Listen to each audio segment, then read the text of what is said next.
Today I'm going to show you how to tie the square knot, also known as the reef knot.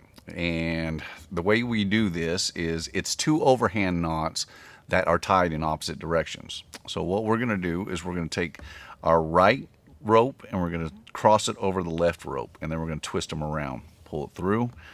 And now the first time we went right over left, now we have to go left over right, and then we'll twist them and then pull them together. Now this knot only works well when it is using rope of the same diameter. If you're using rope that has different diameters, then it is not a good knot to use, and it should only be used in light duty applications.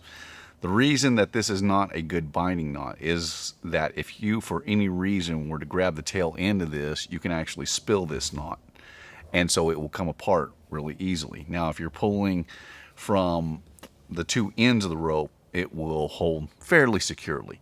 It's used in light duty applications like tying packages together. It's good in first aid when somebody has a wound or something, then they can tie that wound off in order to stop the flow of blood. In light duty applications like that, it's fine, but it's not something that you want to use.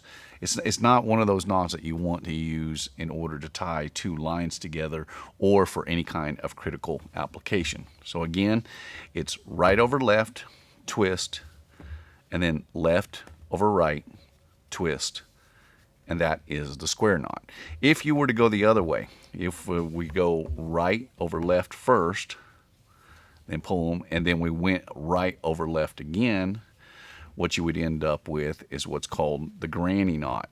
And when you pull this, you can kind of see just how inferior this knot is, and this can come apart pretty easily. So this is not the greatest knot in the world. Right over left, left over right, that's all you have to remember. Two overhand knots tied in opposite directions. And that is the square knot or the reef knot.